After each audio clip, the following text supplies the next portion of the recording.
How much control do we have over the inner child? Do we have control over the stories that we're telling ourselves, what they mean? I don't think so. I really don't like this idea of like going in and talking to your inner child because that's just a part. What we need to do with our inner child and its children is listen. Welcome to the show. Thank you for taking part in this immersive listening experience. A meaningful existence is a moving target that, no matter how close, will always be out of reach. We hope this message finds you with an outstretched hand. As we attempt to uncover complex truths, remember, life's toughest questions can be answered if we all just focus on one thing: being good people. Hello, everybody. Welcome to the show. Today, I was joined by Dr. Jen Patterson. She is an internal family systems practitioner. Internal family systems is a frequently used evidence-based psychotherapy, helping people by accessing and healing their protective and wounded inner parts. In today's episode, we talked about the intricacies of internal family systems and how we're all made up of various parts and how their interplay affects our lives. If, as you're listening, you're curious about more information, there are various links and resources available to you in the show notes below. Before we begin, if you are watching on YouTube, please like, comment, and subscribe and turn on notifications so you don't miss our weekly uploads. Enjoy the show. Dr. Jen Patterson, thank you so much for being on the show. Thank you for having me. What at its most basic level is internal family systems? That's a great question. It's a funny one because the name is confusing to most people. When someone hasn't heard of it, they almost always go to the idea that I'm working with people's entire families. And I don't know if they're imagining something like where people are all present or you're just like imagining they're present, but that's not what it means. It's about the family that's inside of each of us, of parts of us, like your inner critic and your perfectionist and your inner children and, those kinds of that family. That's kind of just defining what an inner family is, though, which isn't your question. What the work is about finding and developing a relationship between whatever the core of our inner light is with those parts so that we can just be calmer, happier, well integrated people. Yeah. Yeah. How did you first get involved in internal family systems? By kind of diving, I tend to do that sometimes when something really takes my fancy. So I had recently left my marriage and was doing a lot of, soul searching, reading about trauma and mental health and things. And I was reading a book called The Body Keeps the Score. There's a chapter in there on internal family systems. And for some reason, I think because it described the modality as non-pathologizing, none of these names really mean very much, like borderline personality disorder or what have you. I don't think that was the only thing that fired me up about it, but I went over to the computer, and that was the summer of 2018, and the IFS Foundation was doing a meeting, their annual meeting in Rhode Island that year in November. I just registered for the conference, bought a plane ticket. I didn't know what IFS was really, or even that they trained and certified non-therapists, which I am not a therapist. But off I went, and I never have really looked back. So, Very good. Something that's really fascinating to me about IFS, I've read the introduction to the IFS book very recently in preparation for this conversation. And I think it's one of those, and you probably get this all the time, it's one of those things that from an outside perspective you can look at and chalk up to being woo-woo or hokey dokey or that sort of thing.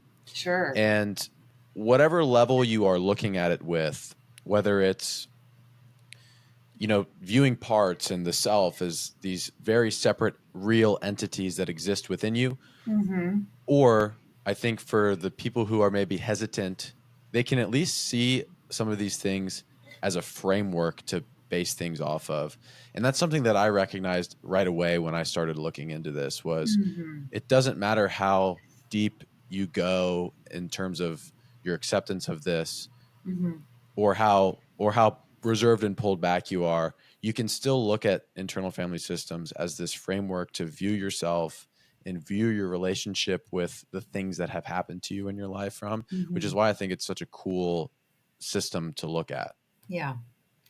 That is a great question. I'm not sure that was a question, but whether to dive into the woo aspect or keep a scientific framework is kind of near and dear to me. I have a PhD in biology, but I have really shifted in the other direction. Just personally, that's not necessarily necessary for IFS, but some of the things that we find are quite fascinating and really kind of pushing, I think, at some of the boundaries around what we think of as real within IFS. I mean, we're working in the subconscious, so there's stuff there.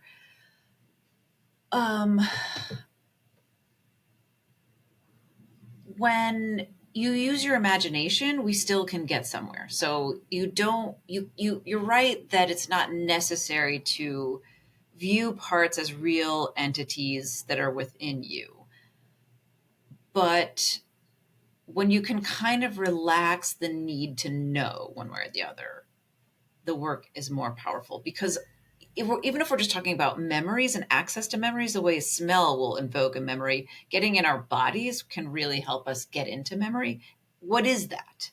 I think is the question that you're asking, and I don't have a good answer. I don't know how coherent all that was, but No, that makes sense. It makes me think that the imagination is part of reality, no matter how you cut it. Mhm. Some people are more imaginative than others. Some people are more creative, like all things. Yep. But as human beings, we have the ability to think and imagine in the future, made up things. Mm-hmm.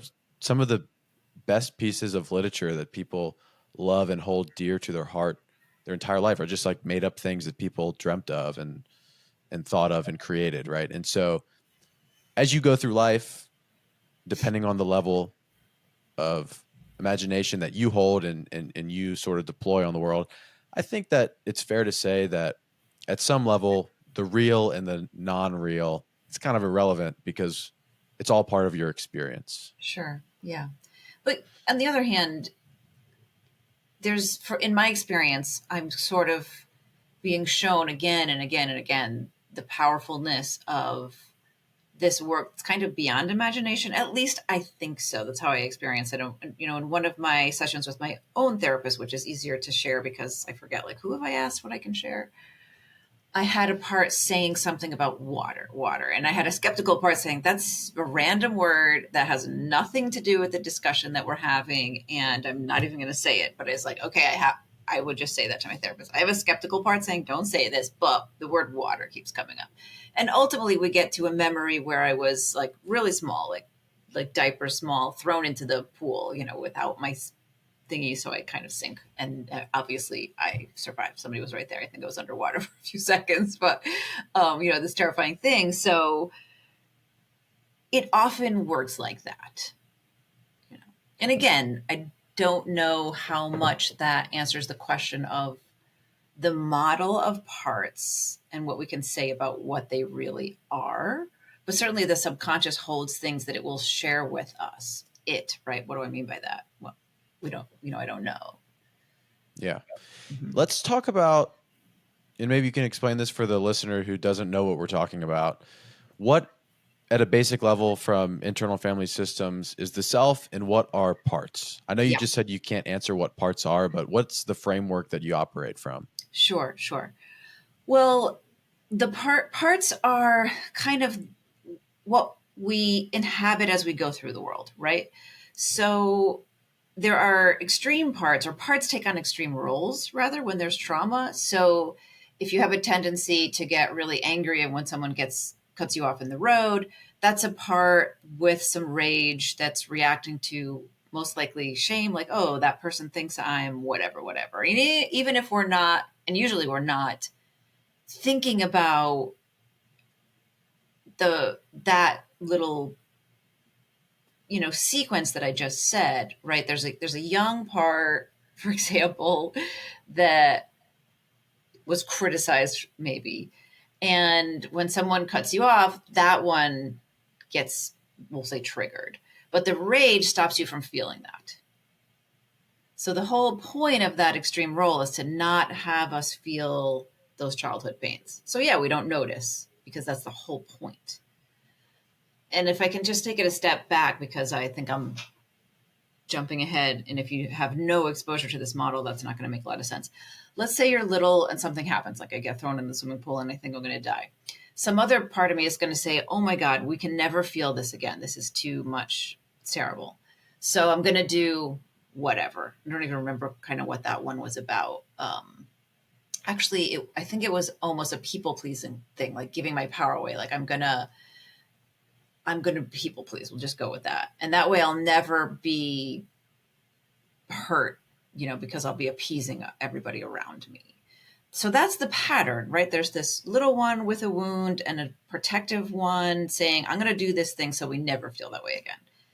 It doesn't work, first of all, because the part with the doing the protecting, in this case, the people pleasing, picked up the tool in childhood, and it's not a great tool usually. And that you end up getting triggered anyways. But that's the kind of pattern. Those are the patterns that we develop. But it turns out no matter how much trauma there is, we all have this, you might call it soul, you might call it non-self, like Buddhist talks about this non-self or non-ego place that can interact with those parts, even heal those parts, like the little one. And then the protective one, when the little one is healed, the protecting one says, oh, I don't have to do that anymore. I don't have to people please anymore. And there's no figuring it out and willpower and forcing yourself out of that role or hating yourself out of that role. It's just, you just heal the little one, and the protector doesn't want to do that anymore. They don't, our protective parts that do those things, they don't like it. They don't want to be doing those things. When you conceptualize these parts, I know they usually stem from traumatic things or stressful, I guess, and it could be positive stress, right? The parts exist of their own accord. It's the roles that they take on that can be caused by trauma. Okay. Yeah. Could you explain that a little more? Like, I might have a part that loves to write fiction, and a part that loves to be in nature, and a part that like is really great with kids, and a part that is like really interested in science and is going to excel at my job. And I can go through life. I didn't have any trauma. I go through life with those parts, and then everything's great. Or those same parts can become perfectionist and critical and whatever because of what happened, because they're protecting young parts that got hurt instead of young parts that got nurtured. I mean, it's normal. Our brains need to be, they're too complicated to be one thing. It's how I've kind of heard people talk about the complexity of brain and why there are parts. Yeah. So it's almost like you are not one thing. Right. In terms of identity, you are many things. Right. And when we heal parts, we're helping to heal them of the extreme roles they're in. We're not we don't get rid of them. They just are like, oh, now I can paint. Oh, now I can rest. Oh, now whatever. They're not gone. Okay. And so in a way, these parts, based off of, whatever they are or whatever they mean, mm-hmm. the things that happen to us, I'm trying to think of a more clear example for somebody who's listening. I feel like these are things that I understand, and having read the book, I've created this framework for it in my head. Sure. And talking to you, I'm just trying to keep all of it straight because it is sort of confusing, right? Sure. But it's hard for me to, yes. And so, for example, say somebody who's young goes through sexual trauma. And now there's this piece of them that has been created, or maybe was already there, and now that's because they've gone through this, they long for intimacy or some sort of connection that makes them feel safe. And so how that contextualizes in their adult life is they have lots of sexual partners, and they sleep around a lot. And as soon as somebody gets really close to them in their heart, they move on and go try to find somebody else that's more of a shallow relationship. Would that be a good example? Kind of. I would explain it a little bit differently in that, there's a sexual trauma that creates a belief. The little ones are always holding beliefs about themselves, right? Kids always make it about them. And so they might say, oh, I'm so terrible that, or often like, I caused this, right? I was too feminine. I mean, kid isn't going to use that kind of word, but I'm too much simply. And so if I act like too much or I'm too pretty, I'm going to get hurt.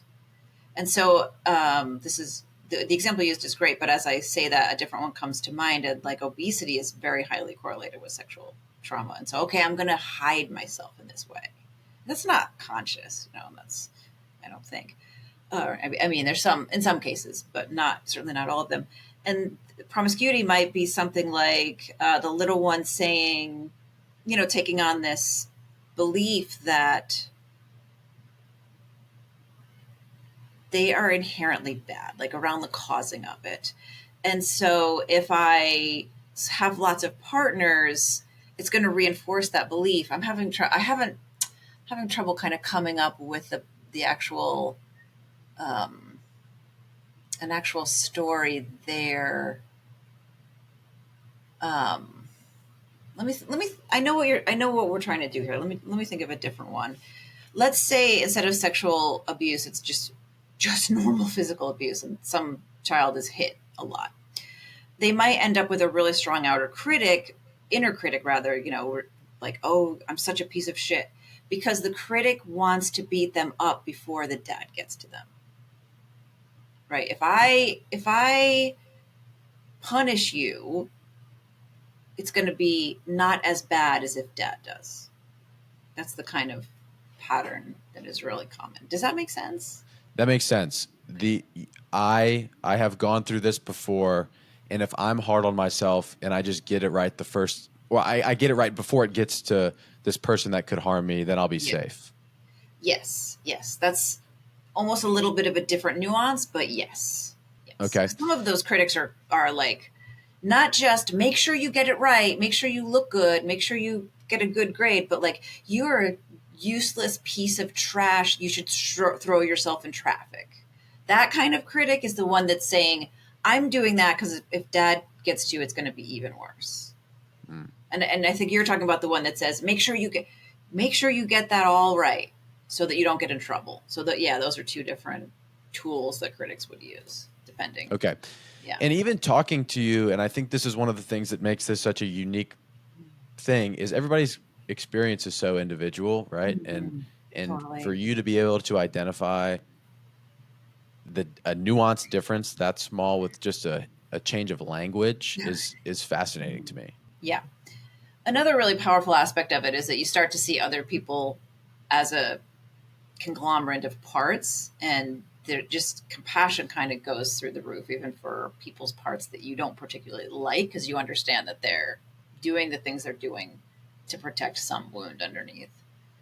Yeah, I've said that a number of times in conversations on the show, where it's very obvious when you think about it, but if you ever find yourself being frustrated with somebody else, if you just followed the logical conclusion from the moment they were born and everything that's ever happened to them and all the decisions they've made, well, then obviously like they're where they are, And I think just having that in the back of your head when you interact with others is a very powerful tool for being compassionate and understanding. Yeah. In relationships too, because mostly our parts tend to get the opposite of what they want, especially if we have attachment issues and I want closeness. And so I get clingy, and then my partner feels a little claustrophobic about that and they push away. They both want, closeness, but it ends up just being kind of lost in the dance of those protective parts. Are all parts usually protecting you in some way?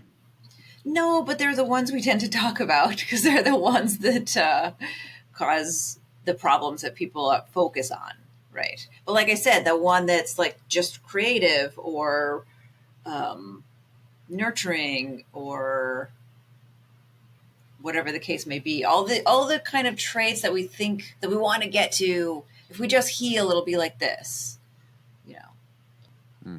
What are some of the other, I know you gave some examples there, but what are some other tools that parts are used for?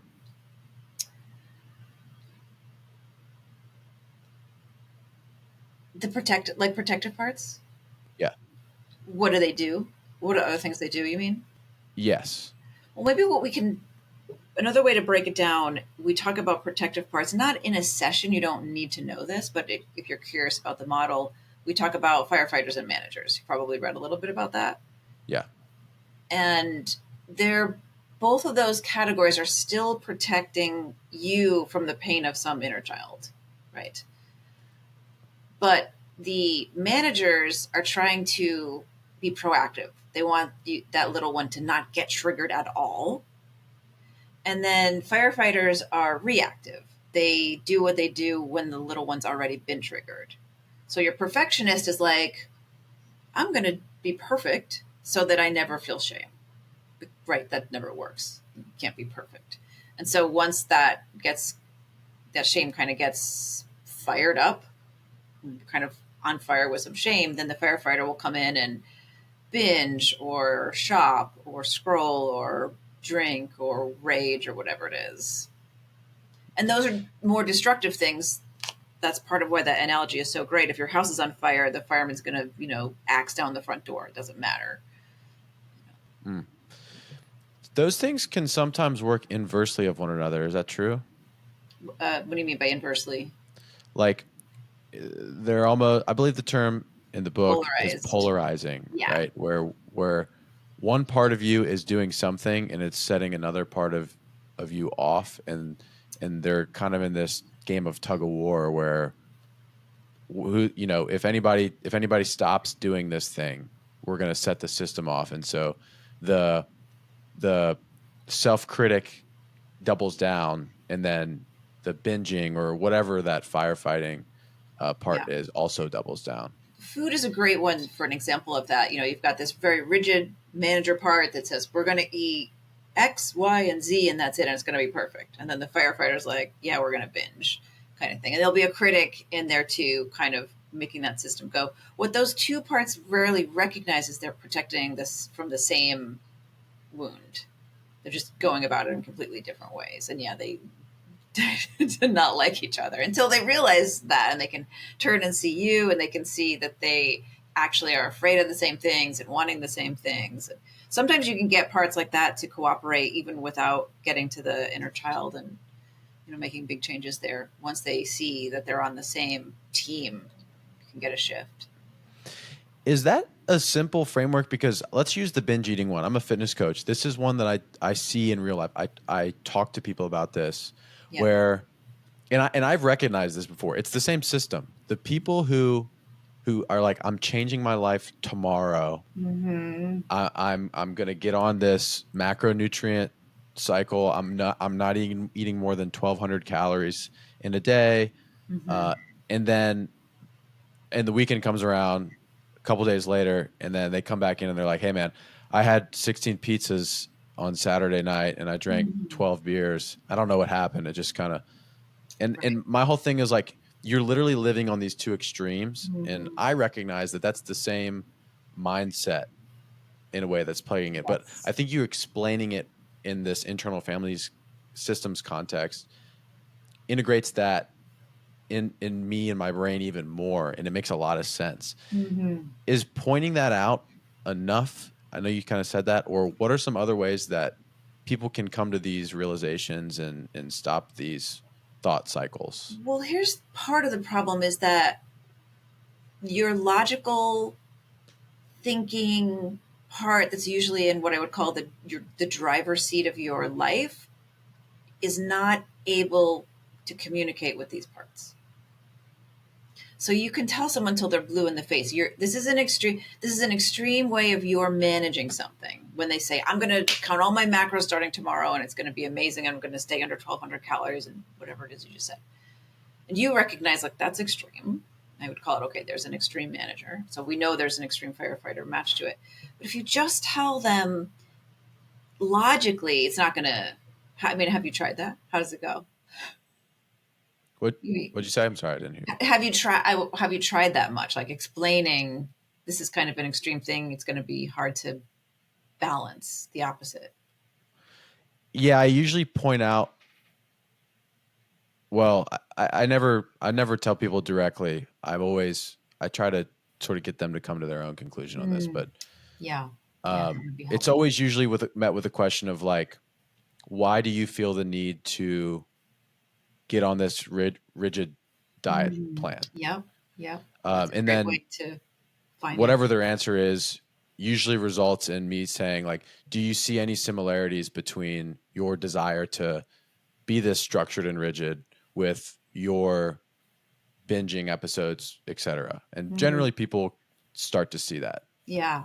What you might add is just ask them to notice, like, when you think about the rigidity that you want to set up, what do you notice in your body? And let them sit with it. It can be real uncomfortable. Okay, now let's imagine you're out, this weekend and there's pizza around and you want some. What do you notice in your body? And it's a way to kind of really feel into those two parts, and might be able to see some similarities there. But the way you're doing it sounds great. Okay. Yeah. Something that I have a hard time with too is I love self-improvement. The most a person can change, I hope that happens to me over the course of my life. I love to look for the 1% thing that's going to make me feel a little bit better about myself and my existence. And a lot of people just aren't like that. When I'm working with a client who wants to improve their fitness, I just can't comprehend, because my brain doesn't work like this. If somebody's coming in to work out, how come they don't want to figure out everything that they possibly could about fitness and nutrition and how they can improve their lifestyle to make this more efficient and successful, et cetera? And so it sounds like this system is very self-regulated. You are almost a guide for an individual to have these conversations with themselves and develop relationships with their parts and figure out where they are located and what they mean and where they came from, right? And so how much of this process is you guiding or showing, and how much of it is dictated by the individual that you're speaking with? Well, where we go is dictated by the person's system. And I'll explain that in a minute. But the first thing that really came up for me when you said all of that was the part of you that wants to always be better and always get that 1% better, right? I would be curious about that part, right? And that might feel like, of course, that's a good thing. Might be coming up. But with where we go, and I'm not sure if this is exactly what you're asking, when we decide what part we're going to work with, say we want to work with something that's a little scary to the person, like drinking, I might say, okay, how do you feel toward that part? And it's like, well, I really hate it. Okay, well, how come you hate it? Well, it's wrecking my life for all these reasons. Okay, that makes sense. That's usually accurate. Great. Can we thank that part? And then we ask it to soften. Okay. How do you feel toward it now? A little bit curious or a little bit scared or whatever. Or they might say, well, I really hate it. Okay. So what did we miss? Can you tell me more about why you hated it? Because we just listened from the one that hates it, right? And asked it to soften, and we thought it did, but it's back because it still really hates it. When the one that hates it will not soften, there's something important there, and we just switch to the part that hates it. So in that sense, the system is going to say, where do we need the work most right now? And that's where it is. And that we can't decide. We can't say, well, we're going to work with that other thing, because you got that hate in your body. You're not going to get it. You're not going to get to the drinking part. That's how it dictates what you're doing. Does that make sense? That makes sense.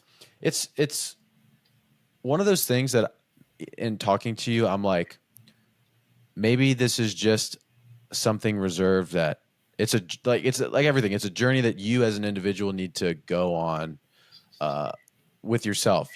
Like you pointed out in me that I just said, I have this thing inside me that I want I want to just keep improving 1% better, Like Yeah. I view that as a good thing. I feel like Sure. I'm an individual that I've done a lot of self-work. I've never spoken to a therapist Mhm. about certain things that I've been through, but I've thought about them a long time. I've opened up to people in my life about some of these things. Mhm. I've thought, what does this mean to me and how has this impacted me? And so I feel like I've got a pretty good sense of where some of my traits and characteristics come from. I read The Body Keeps the Score for a class that I took in college, and Mhm. it was a writing course. And my professor at the time, I think she still does a lot of work on trauma and healing through writing and helping other people do things like that. Nice. Yeah. But I remember at the time I was training for a 50-mile ultramarathon, and Wow.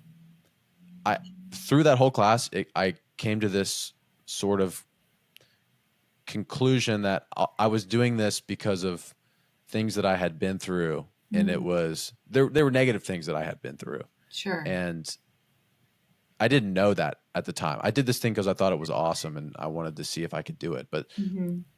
that same part that was improve yourself, get better every single day, evolve, test yourself, see what you're made of, Yeah. right? That came from things that weren't so great.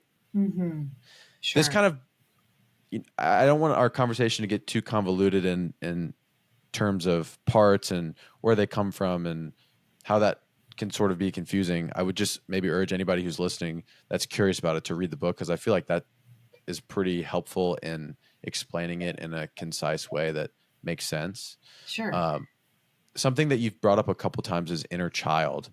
This is Mm. something I'm not sure about, and I wanted to ask you: is the heart of internal family systems getting to that inner child? I'm curious what the relationship between these two things are. Kind of, but if I can I respond to Yeah, absolutely. um I'm also open to I'm also open to being honest about most things on the show. So if like you have questions or feel like it would be productive to ask me things about myself, I'll answer them. sure, great. So I also think it's a good thing. And I think a lot of all the good things that we do are done by parts because self doesn't really do much of anything. And one way to kind of people sometimes make the mistake of having some value on self that is more than parts. A nice way to look at it is like parent and children. They don't have any difference in value; they just have different roles. But the reason I had some curiosity around that part in you was actually around the why isn't everybody else like this? It's just a little bit of an activation. It felt like or sounded like, which again isn't even a bad thing. It's just a thing to be curious about. That was all. So just wanted to clarify that. You mean the piece of me that's like questioning why isn't everybody else like that? Right. Could be what term did you use? Activation? I Yeah. don't remember. What does that mean? Oh, what do I mean by that? To me, when I say that, it means a response to a wound. Mm. Yeah. Which could be a really small thing. There are so many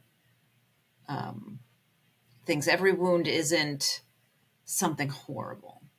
You know, we hold our little ones hold on to things that seem like not a big deal.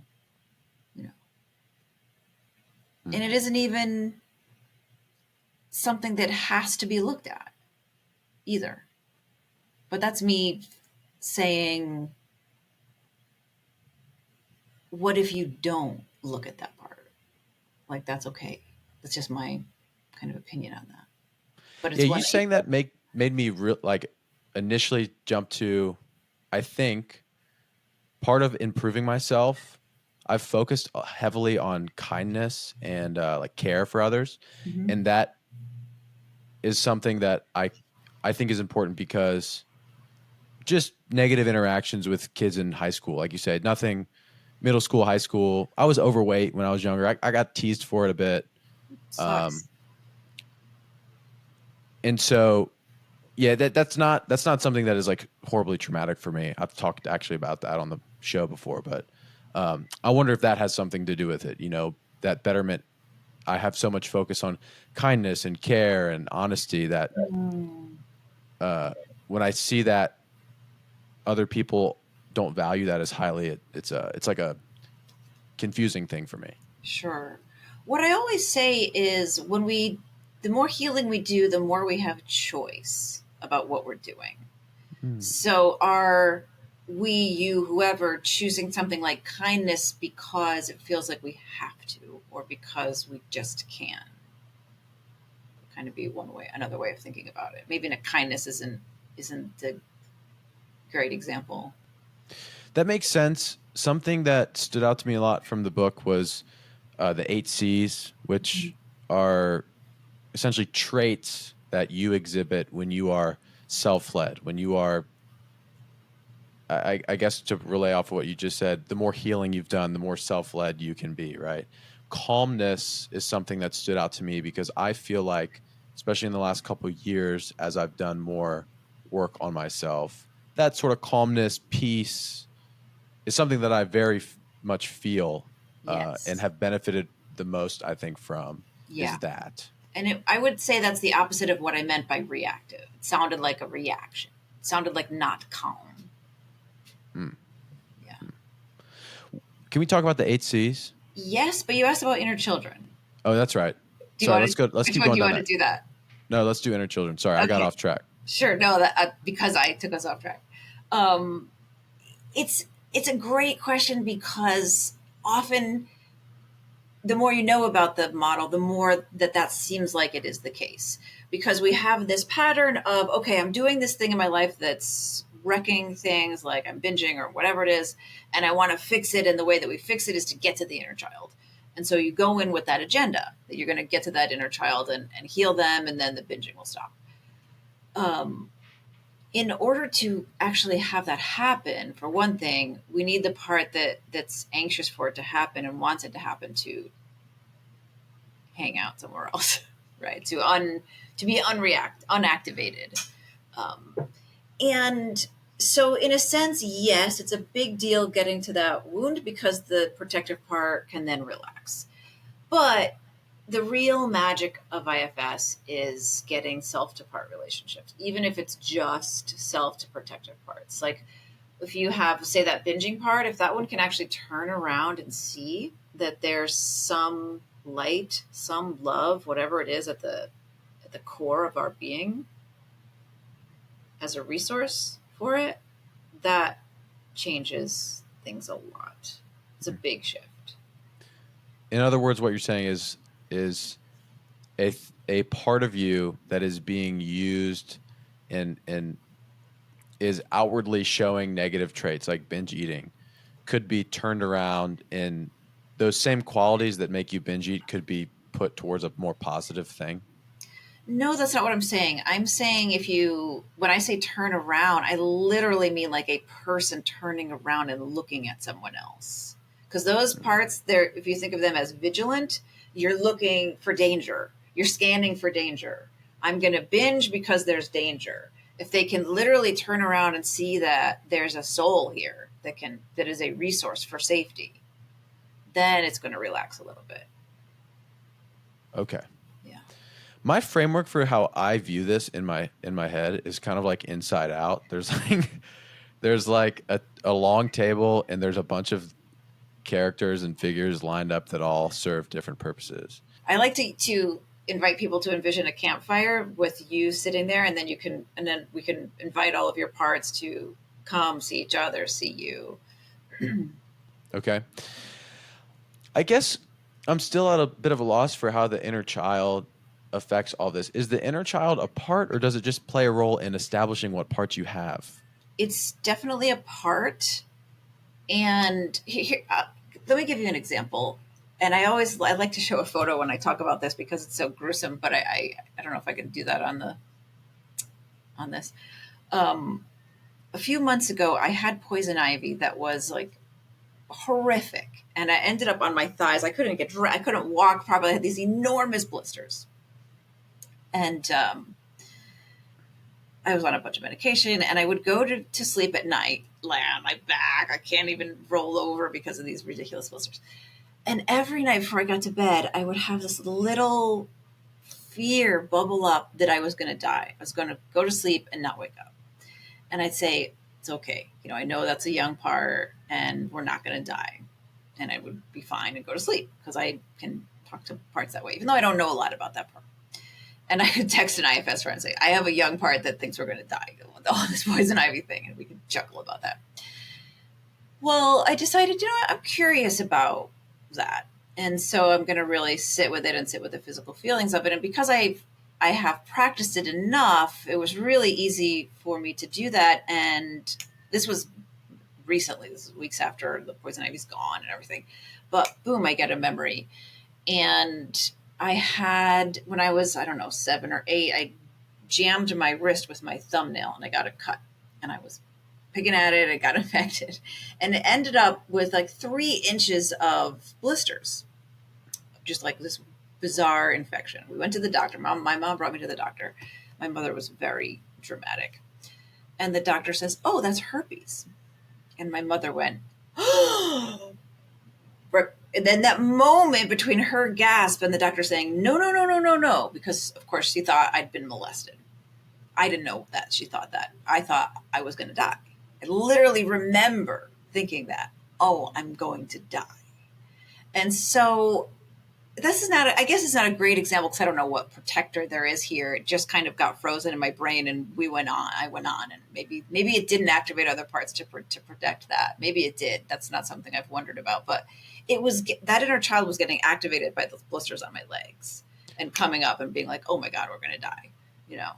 I think that is actually a really great example because it's almost separate and specific, because now I'm starting to see the connection of the comments you made at the beginning of this conversation about the subconscious and how sometimes these things that we've been through that we don't even remember at all are affecting our thoughts and feelings and reactions. And with this IFS system and essentially becoming in tune with your inner workings, it gives you the tools and resources to uncover some of these memories and sit with them and become curious, to use your words. And that allows us to establish a better relationship, essentially through becoming better informed about the things that we've been through.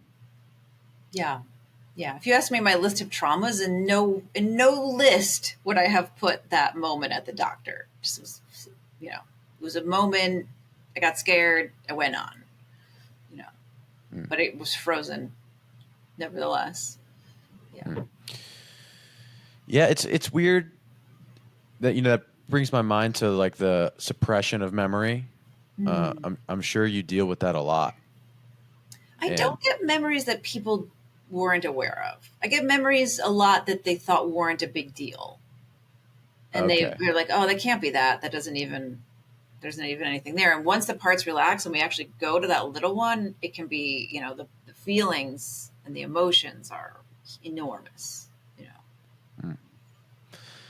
Yeah, I've experienced some like suppression of memory myself, and it ever since that's happened. Again, I've opened up to some people about this in my life, but ever since then, it's put this curiosity in me of like, what else have I forgotten that's happened to me? Sure. That's like an interesting question that I ask myself often. Yeah. And in many ways, it's probably still affecting how I think and feel. Right. Mm-hmm. Things you don't remember? Absolutely. Yeah. Yeah. Think about the first year or two of life that, babies that are not well cared for. That's incredibly impactful, even though we don't remember it. How much control do we have over the inner child? Do we have control over the stories that we're telling ourselves, what they mean? I'm curious about how your framework for that. I don't think so. I really don't like this idea of like going in and talking to your inner child, because that's just a part. What we need to do with our inner child and its children is listen. They have so much to say, and then they have so many gifts. I mean, think about why little ones get in so much trouble half the time is because they're so loud, they're so exuberant, right? All that energy and joy and it's beautiful. So listening is really important, but it's hard to do because there's there's almost always going to be parts in the way. That's one of the reasons it's nice to have a person to work with, so you can really get to that little one with an open It, heart and hear them. They'll say things that you don't remember. Like when we want to bring them out of where they're stuck in time, sometimes we'll just bring them into the present and into your heart, but you can bring them anywhere they want to go. And they'll say, oh, I want to go to that horse farm. And the person will be like, I completely forgot about that horse farm. I loved that place. So that kind of thing that doesn't come up when you just go into them and say, hey, inner child, blah, blah, blah. You know. yeah. I guess I'm sure that's what you say you recommend, and you always see more value in having somebody to essentially guide you with this sort of thing. What's a good starting point for somebody who wants to uncover these various parts of themselves and seek the inner child and start looking at some of the subconscious? Well, I mean, I would say I do and I don't. It's kind of a both and, because you can say we aren't actually broken and we can heal. And you can say we have wounds and it's helpful to have someone help you heal. I think that both of those are true. It can be hard to do IFS by yourself, but it's not impossible. And the first thing I would say to do is to sit in your body. If you want to learn about something that's going on for you, some part of you, the first thing to do is get in a relationship with the parts that have feelings about that. So if binging keeps coming up, whether it's drinking or eating, if you're binging and you hate it, get in a relationship with the part that hates it. Take a while, like really practice that, because it's not going to be as hard, and it's going to be necessary too to get that one to trust you enough to say, okay, you can go talk to that binging part. Because it's going to be like, you can't talk to that binging part because it's going to take over, and we're going to binge more because it doesn't know that you are there and you're going to talk to it. It thinks you just want it to take over. Is it just when you have those thoughts and feelings, just taking a second to stop and just sit with it and see what comes up? Yeah, that's certainly one way. Yeah. Yeah. It can be harder in the moment. Yeah. So you are kind of proposing find space and time when everything's okay. Yeah. And then, sit down, close your eyes, meditate, whatever it is, do something that allows you to turn inward and start to explore the guy or gal you are when you binge. Absolutely. Because that's kind of the kindergarten route, which you should do first. If you're trying to get into the part of you that rages on the road when someone cuts you off as a first exercise, that's not going to work, because you're not going to be thinking about it. You're just going to be pissed off. Last thing you're going to be thinking about is parts. That's something I think a lot of people can relate with, and that's a good explanation for the validity of this stuff, is that I would imagine most people listening everybody's done something like that, binge ate, whatever. Mm-hmm.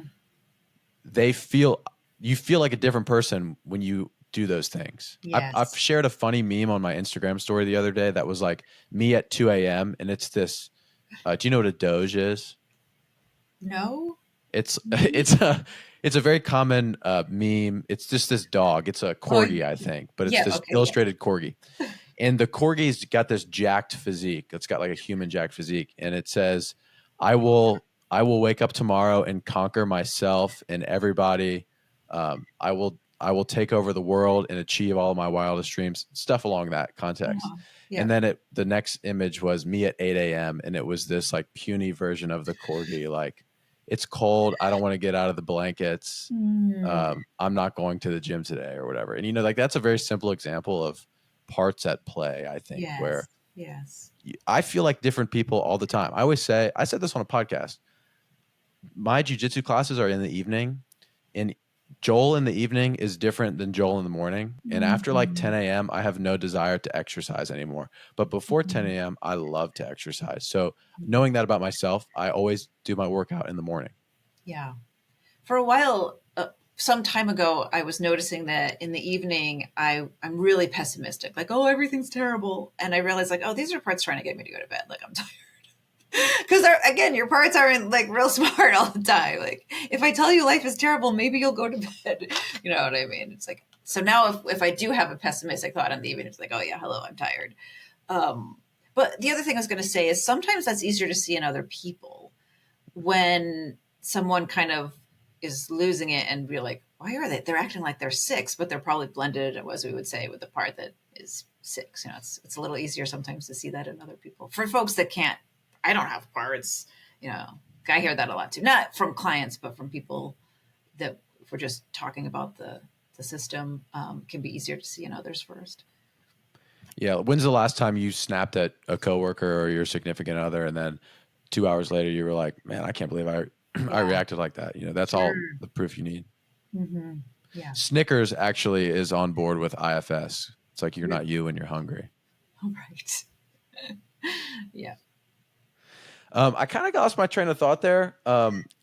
We were talking about obesity and binging as it relates to parts of you, exploring your parts, right? Mm-hmm. I'm somebody who I've done a pretty good deal of breath work and experimentation with meditation. I think I started when I was like 19. I meditated for 5 to 10 minutes every morning for like an entire semester of school. And after that semester, it's changed to different forms of mindfulness for me. When I'm training for a race, my running counts as a form of my meditation. Mm-hmm. Exercise does. I've like everything gone in and out of doing this my entire life. Right now, because it's cold in Virginia, I have my ice bath, and that's my form of meditation that I do every day. I just do like a simple box 5 breathing pattern, right? Mm-hmm. And so if you told me, okay, Joel, go sit down when you're feeling good and start exploring parts of yourself, I think I would have a pretty easy time doing that. Like I know how to meditate. I can get myself in the mode, Yeah. I'm sure that the answer to this is it depends on the person, right? But I would imagine that most things in relation to IFS takes practice to learn how to explore yourself. Yes, and it is just so true that everybody is different.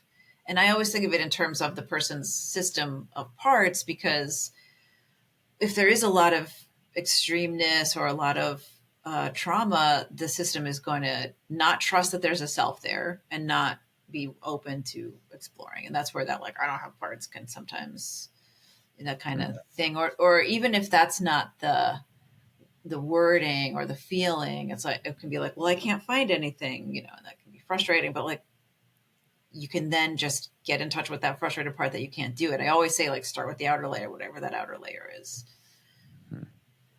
Something that I really admire about IFS is that there's a very high personal responsibility that is required for it. Mm-hmm. And I was contemplating this idea today. I think personal responsibility, it's so weird to me how it's hard to talk about personal responsibility right now in this time. And it's almost even like it's become a social issue. Like to say you need to take personal responsibility is like a stance somehow that I think most people would, not necessarily right leaning, but it's weird that to say that is weird, because there's nothing that I want more than freedom to explore myself and my environment and my world and the people that I get to do this life with, right? Mm-hmm. And this leads me to the 8 C's, because I feel like it's all sort of in that same realm, right? Mm-hmm. To take personal responsibility is to also realize that you already have all of the tools inside of you to lead yourself to a better life or a better understanding of you. So what are the 8 C's? I always have to think about it. And I wrote down the other day, there are 5 that always come to me. There are 8 altogether, but connection, which is obvious, I don't need to define these. Connection, compassion, curiosity, courage, and clarity. Those always come easy when I am, because I knew you were going to ask me this. I was like, what are they again? And the other 3 are calm, confidence, and creativity. And I wrote them down in those 2 sets simply because they seem, to me, there's a little bit of either overlap. Calm, for example, it's interesting that one stood out so strongly. I feel like everybody is going to have a different relationship with these traits. And there are others. People talk about the P's and the I's, like intuition and things like this. But the 8 C's have always been a way of assessing how much self energy is present. Because we talk about the self as if it's a separate thing from parts. And I know I talked about it that way in this hour, but it's also just an energy that all the parts have access to. So if the person is calm, then I'm working with the person and I sense calmness, I know there's some self energy present. But for me, like confidence and courage are really similar. Well, that's just me. And creativity is an interesting one that's really important to me, but I think is really important to my parts. You know what I mean? I don't know. I know that self is creative because when we do help a little one when it's stuck, because we didn't talk a lot about what happens when we get to an inner child. The first thing we do is witness. That's what I was talking about, listening. You listen because so often we didn't feel heard and understood when we were suffering when we were little, in whatever way. Instead of trying to, the first thing sometimes parts want to do is go and fix it. Oh, I want to make them feel better. But then they're still invalidated, right? Like when the kid, when you scrape your knee and someone says, oh, you're okay, you're okay. Well, what if they're not? And they don't feel like they are. You know, it's a little bit invalidating. So we don't do that. And self and or parts with self energy can be creative around helping the inner child, because after we witness, we also offer to change something. You know, there's a redo that we can do, you know, and often that's just that can just be a hug to the little one, but it can be talk to the parents or talk to whoever. It can be go and retrieve something that got lost that the kid's heartbroken over. So there is some nuance here for those words. They're simply describing a lack of extreme stuff, right? That agenda driven stuff. What stands out to me with the 8Cs and why I like them so much is because I feel like the last 2 years of my life, I have gone through this period where I've essentially been like, this is the most important thing to me. This is the most important thing to me. And in many ways, those things that I've defined for myself, like, for example, peace, I still think peace is probably one of the most underlying valuable things that I want to achieve for myself. Yeah, great. But they all of the things that I've been striving to achieve in the last couple of years have been in line with some of these things. Mm-hmm. And for example, curiosity. One of the reasons why I started this podcast was because I have this curiosity. I've always been curious about lots and lots of things. Like if it exists, I want to learn about it. And nice. Not only do I feel better knowing that when I am exemplifying some of these traits, the 8Cs, mm-hmm. it almost reassures me that I'm on the right path. Yeah. But when I take on any project or endeavor, I never had language for it before. And now, having read the book and talking mm-hmm. to you, mm-hmm. I can sort of use these 8Cs as a compass that helps point me in the right direction. Like, does this thing give me calmness, confidence, curiosity, etc.? Yeah. It's funny you say you can't remember some of them sometimes. In CrossFit, there's 10 general physical skills that you build your fitness with, and I can never remember any of them. I always explain it to people. I was like, CrossFit defines 10 general physical skills that we want to improve, and I can't remember like half of them. But anyways, I got off track there. I think that these, at the very least, serve as great compasses to shoot for and guide us. And when you are feeling these things, it points out that you're on the right track. Totally. Curiosity is an interesting one because we can be curious. Sometimes I find myself really curious about a story someone's telling me, and I know that's coming from a part. Like when I'm in a session, in real life, that's not something that I worry about, but I don't want to get drawn into like off track by following a story in a session. But curiosity around like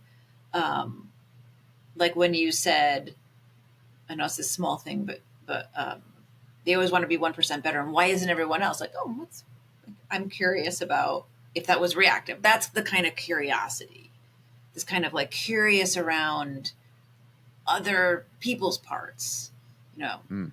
Yeah. Well, I suppose you probably have a bit of a meta relationship with this thing, right? Because it's like Sure. you are viewing yourself through this lens that you understand very well, but you're also helping other people do it. So Right. I suppose at times it can be difficult to navigate what feeling is what, and is Yeah. this coming from an unbiased, objective lens, or is it a part of me that is, Totally. I need you to know, track my parts when I am in session with someone because I mean, my parts can get triggered and I might not even notice, like, oh, I want to help like this. Like, where is that? Wait, is that coming from self or is that coming from a part? Hmm. Or I might say, so look, I have a part that's, especially if someone I've been working with for a while who totally gets it and gets the language. Do you mind if I speak for a part that has something to say about what you just said? You know, ask for permission to do that.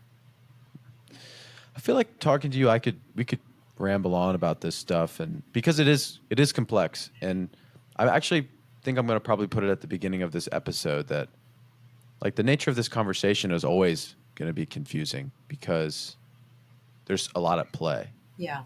But I think something that we've been able to do as we've gone through this is we've had an honest conversation, which is, at least for me, one of the things I value, but an underlying important trait that is necessary for information and learning. Like you need to be honest with yourself about what you know. If you're a listener, you need to be listening to people who are being honest with each other. I know we've been talking here for like an hour, and so I just want to put it back to you. Is there anything else that you feel like we should talk about or add when it comes to IFS? I thought that was really good. That was fun. It was a fast hour. And you had a list of questions, so I don't remember what they were, if we missed anything. I went way off Okay, track. cool. I Cool. just kind of talked to you. Yeah. I did have one more question, and Sure. it's an idea that I've had, and I think you're a good person to ask this to. I didn't come up with this. I don't think I've never heard anybody talk about it in the way that I've come to understand it. But nature versus nurture is a conversation that is discussed a lot, and I think that it applies to this conversation because both nature and nurture have such an impact on the people we become and the various parts of us, right? Mm-hmm. And I've come up with this idea that I've labeled in my brain: nature and nurture versus conscious reasoning. Mm-hmm. And as we go through life, which is largely controlled by nature and nurture, I think most people would agree with that. Yeah. We also have this ability to think about ourselves and our place in the world and our nature and nurture and all the things that have happened to us, right? And we get to choose what some of these stories mean to us, or not necessarily choose, but play a role in uncovering some of the complexities of these truths, right? And I think we've sort of talked about this idea underlying some of these conversations, but I'm curious what your thoughts and opinions are on that. Well, the way I would kind of look at it is that I do believe there are things about I say nature, but that's not to avoid using that word, our personality that are there when we're born. And depending on what happens, say since we've been talking about trauma and then protective parts, the trauma happens, and now the parts that say never again have what tool are they going to pick up? As I said, it's usually not a great tool because we do it when we're kids, but like, I'm going to be the class clown now. It's not available to everybody, depending on their personality, to make up for some hurt that they got. I'm going to isolate is what a lot of other personalities might come up with, the exact same trauma, but how we react to it is going to, I think, be largely dependent on what's available to our psyche. Very good. That's what comes up for me. I think that's a great place to end it. Is there any place or things that you'd like to plug in here, social media, where you put out information, content, where people can find more from you? I haven't been for a while. I was growing an Instagram account, and it's so hard to get information, to get the juice of IFS across in that kind of little tidbit. And plus I got really busy, and I'm actually really happy about the fact that I'm not trying to drive a Instagram account anymore. I mean, I have a website. It's we are multitudes at XYZ, just because that's like everything is available there because it's a new ending. I don't have a lot of availability, but you can certainly check out my webpage if you're interested. Yeah. All right, very good. I'll be sure to include it. Cool. Dr. Jen Patterson, thank you very much for doing the show. Thank you. Thanks for having me. Thank you guys so much for listening to this week's episode of Good People. If you enjoyed our conversation, again, there are resources available to you in the show notes to check out more about internal family systems. Before you leave, if you are watching on YouTube, please like, comment, and subscribe and turn on notifications so you don't miss our weekly uploads. If you really enjoyed the episode, please share it with someone you love, perhaps your grandma. We'll see you next time.